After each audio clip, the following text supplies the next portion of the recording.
বলছো? কি এমন স্বপ্ন তুমি দেখেছো? ওগো স্বামী, কে যেন অদর হইতে বলে গেল, ওরে সরেকা তুমি আর ভাবে ঘুমাইও না, তোমার একমাত্র ছেলে গেছে কাল লাগিনে ধ্বংসর করে। সরকা,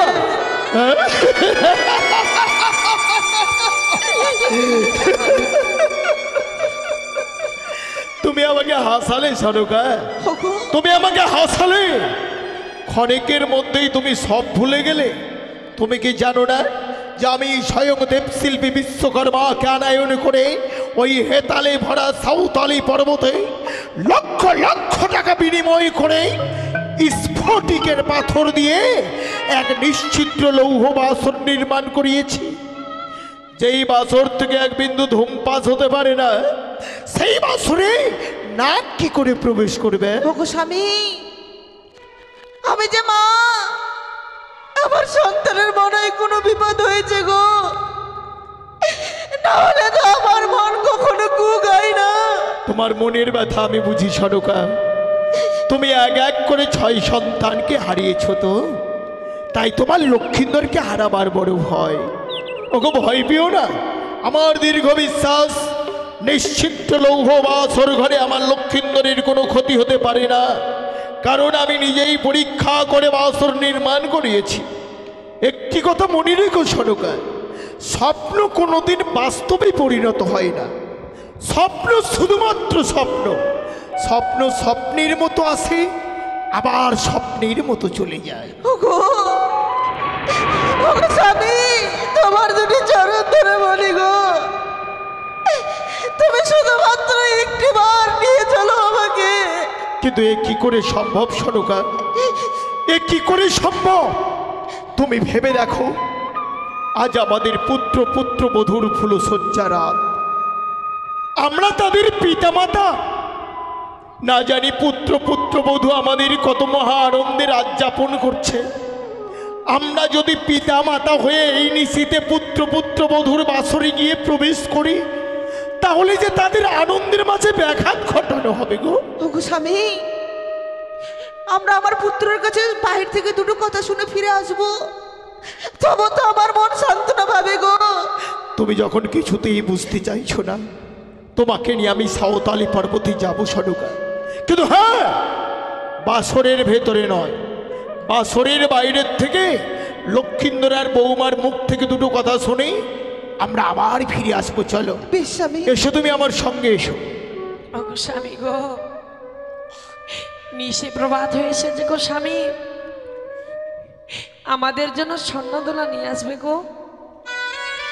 তুমি একটি বার উঠে কথা বলো,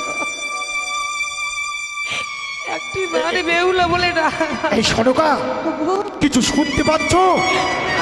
শোনো শোনো, বাসরের দেয়ালে একটু কর্ণপাত করে শোনো। আমি যখন লক্ষ্মীন্দরকে আর বৌমাকে এই বাসর ঘরে রেখে যাই, তখন বারবার আমি বৌমাকে বলে গিয়েছিলাম যে বৌমা, আজ তোমাদের ফুলশয্যা রাত, কিন্তু এই রাত তোমাদের জন্য ভয়ঙ্কর এক কাল রাত। তাই কাল রাতে ঘুমোতে নেই, আজকের রাতটুকু তোমরা জেগে জেগে থেকো। তাই বৌমা এখনো জাগ্রত থেকে আমাদের লক্ষ্মীন্দরের সঙ্গে কত সুন্দর কথা বলছে, তুমি শোনো। ওগো স্বামী, তুমি হয়তো শুনতে ভুল করেছো গো। হ্যাঁ? আমার বৌমা যে বাসরের ভিতরে ডুকরে ডুকরে কান্না করছে। তাই তো সনকা, এ তো কান্নার রোল, কিন্তু বৌমা কাঁদবে কেন? ওগো, আজ তো বৌমার কাঁদবার কথা নয়। সনকা, তুমি বৌমাকে ডাকো তো, আমরা বৌমাকে জিজ্ঞাসা করব ও কেন এমনি ভাবে বাসর ঘরে ডুকরে ডুকরে কাঁদছে। বেশ গো, আমি এই মুহূর্তে আমার বৌমাকে আমি ডাক দেব। বলি বৌমা, বৌমা। বাইরে থেকে যেন বৌমা বৌমা বলে সম্ভাষণ করছে গো, তুমি কি শ্রবণ করতে পারছো বলো না স্বামী?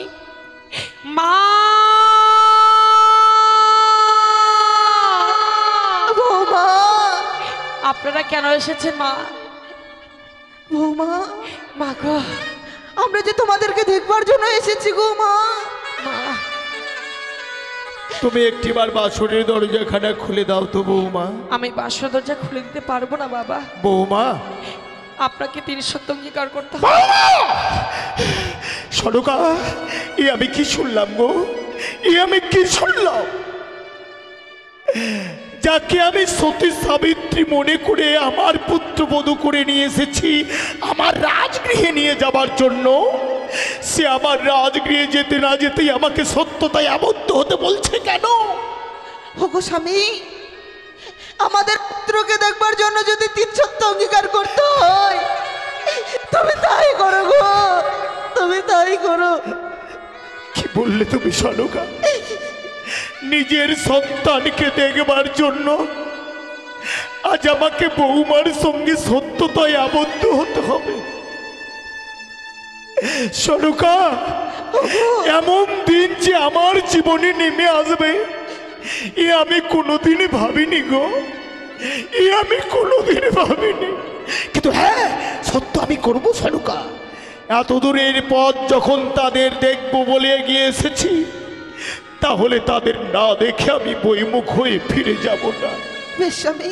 বৌমা, বাবা, জানি না তুমি কেন আমাকে সত্যতায় আবদ্ধ হতে বলছো, বাবা, জানি না কি বা এমন তুমি আমার কাছে চাইনি, কিন্তু আমি জীবনে যা কিছু উপার্জন করেছি, বাবা, আমার রাজগৃহে যা কিছু গচ্ছিত আছে, সব তো তোমাদের জন্য। তোমরা ছাড়া আমাদের আপন বলতে আর কে আছে বলো? বাবা গো, আমি বাসরের বাইরের থেকে হাত বাড়িয়ে দিয়েছি মা। বলো আমায় কি সত্য করতে হবে? এক সত্য, দুই সত্য, সত্য তিনবার। এক সত্য, দুই সত্য, সত্য তিনবার। এই সত্য লঙ্ঘন করলে না পাইবে, এই সত্য লঙ্ঘন করিলে কেউ কখনো না পাইবে নিস্তার। এই মুহূর্তে বাসন বুঝে আমি খুলে দিলাম বাবা, খুলে দিলাম বাসনের কবাট। বৌমা, তুমি সত্যি কাঁদছো গো? তুমি সত্যি কাঁদছো? এমন করে কি কাঁদতে আছো হতভাগী?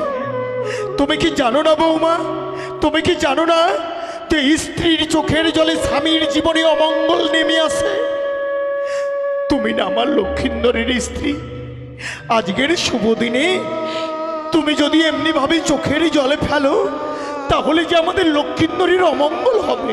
বাবা গো, বাবা, বৌমা, স্বামীর জন্য এসেছি চম্পকনগরে, সেই স্বামী তো ঘুমিয়ে রয়েছে, সেই স্বামী যে আমাকে বেহুলা বলে ডাক দিচ্ছে না গো বাবা। তোমাকে লক্ষিন্দর বেহুলা বলে ডাক দিচ্ছে না? না বাবা। সনকা, ওগো, শুনলে শুনলে তোমার গুণধর পুত্রের কথা? ও আজ বৌমার প্রতি অভিমান করে শুয়ে আছে বলে বৌমা মনে বড় আঘাত পেয়ে সারাটা নিশি ডুকরে ডুকরে কাঁদছে। ডাকো, ডাকো তোমার গুণধর পুত্রকে, ওকে আমি এমন শাস্তি করব ও যেন আর কোনোদিন বৌমার প্রতি এমনি ভাবে আঘাত না করে। ওগো স্বামী, আমি জানি আমার ছেলে অভিমান কেন করেছে গো। আমার ছেলে আমাকে ছাড়া এক মুহূর্ত থাকে না। আচ্ছা, সারা নিচে পার হয়ে যায়, কিন্তু আমরা যে আসিনি গো, তার জন্য মনে হয় আমাদের ছেলে অভিমান করে রয়েছে। তুমি ওকে ডাকো সনকা। বেশ স্বামী, আমি এই মুহূর্তে আমার লখাইকে ডাকবো। লখাই, ওর বাবা, আমি যে তোর ভয় এসেছি রে। লখাই,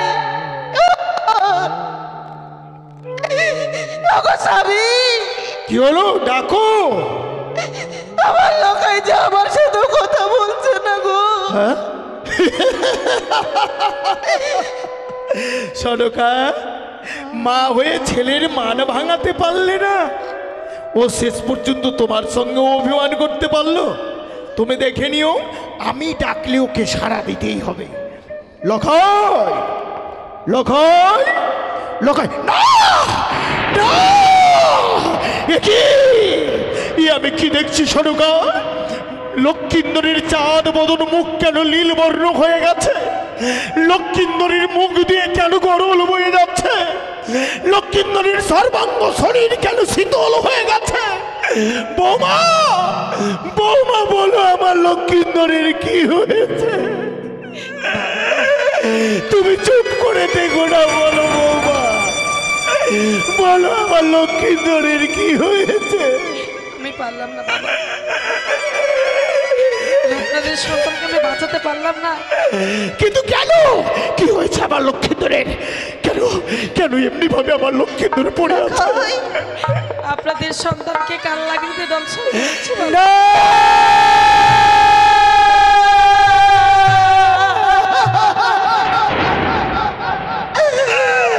এ হতে পারে না। লখাই, লখাই রে, এই এই লখাই, এই দেখ, দেখ আমি তোর বাবা এসেছি। ওরে আমি তোর বাবা, একটিবার কথা বল। এই এই লখাই, কথা বল না রে, কথা বল, কথা। ওরে বাবা, আমি যে তোর হতভাগী মা এসেছি রে। একবার আমার সাথে কথা বল বাবা। লখাই রে, তুই বিহনে আজ আমার সোনার চম্পল আধার হয়ে যাবে। তুই যদি আমাদের ছেড়ে চলে যাস, আমার অবর্তমানে কে হবে এই চম্পলার অধীশ্বর? কে পরিচালনা করবে এই চম্পকনগর রাজ্য? কথা বল লখাই, একটিবার আমাকে বাবা বলে ডাক। ওরে আমি যে বাবা ডাকের কাঙাল হয়ে যাব। কে কে ডাকবে আর আমাকে বাবা বাবা বলে?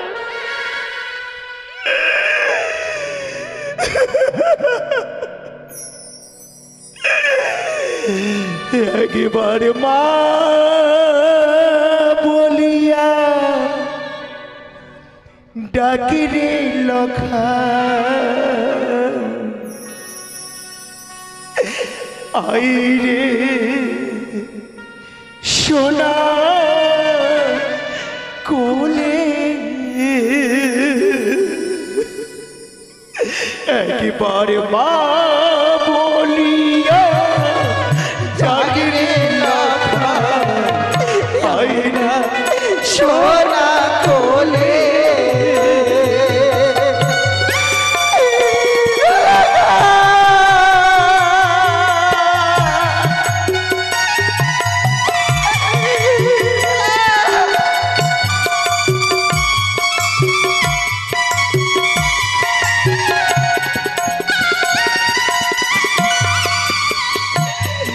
আরে তুই যে আমার নয়ন মনি,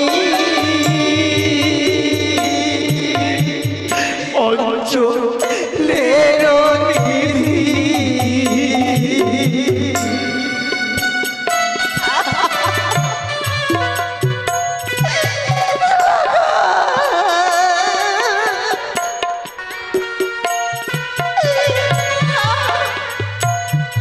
আরে তুই রে আমার নয়ন মনি, অঞ্চলের নিধি,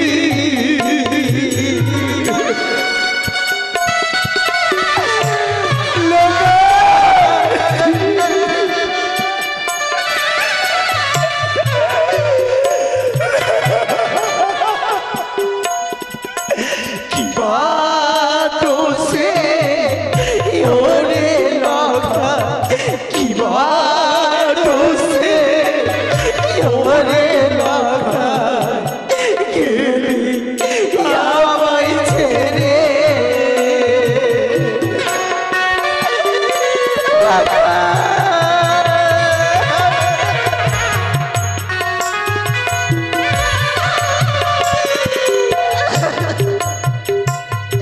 আরে ভাঙলো আমার ভবের বাজা, ভাঙলো চাঁদের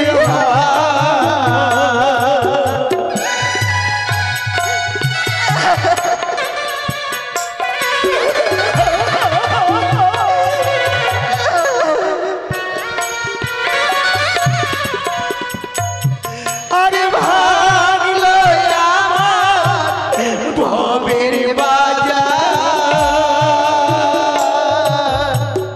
ভাঙলো চাঁদের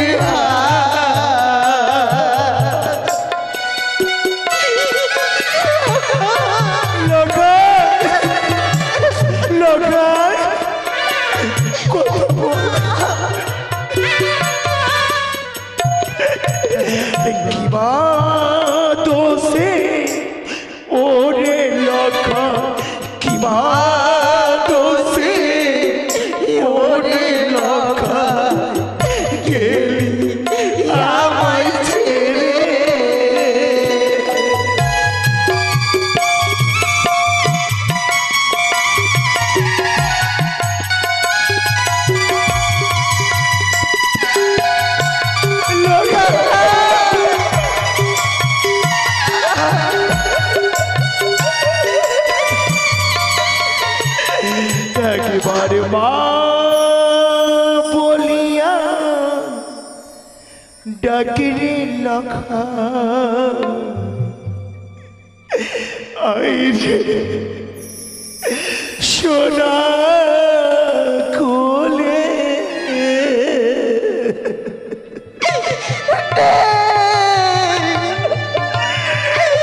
আমার লোকাই রে। ও আর কোনোদিনই তোমাকে মা বলে ডাকবে না সনকা, ও আর কোনোদিনই তোমাকে মা বলে ডাকবে না গো। ওগো স্বামী, যে মানুষ একেবারে পৃথিবী ছেড়ে চলে যায় সে কি আর কখনো কাউকে মা বলে ডাকতে পারে সনকা? ডাকবে গো, পারে না। ডাকবে স্বামী, তোমাকে আবার বাবা বলে ডাকবে। সনকা, আমাকে বাবা বলে ডাকবে গো। তুমি কি বলছো? লক্ষ্মীন্দর লক্ষ্মীন্দর আবার আমাকে বাবা বলে ডাকবে? দেখো স্বামী, ওগো বলো না, বলো এ কি করে সম্ভব? কেমন করে সে আবার আমাকে বাবা বলে ডাকবে? ওগো স্বামী, তুমি শুধুমাত্র একটিবার মা মনসার চরণে পুষ্পাঞ্জলি। কি কহিলে তুমি? আমি করবো এই চ্যান পুজো, কোনোদিন হতে পারে না। শোনো শোনো গো, আর একটিবার যদি তুমি ওই কালীর নাম আমার সামনে উচ্চারণ করো আমি তোমার জিভ টেনে ছিঁড়ে ফেলবো।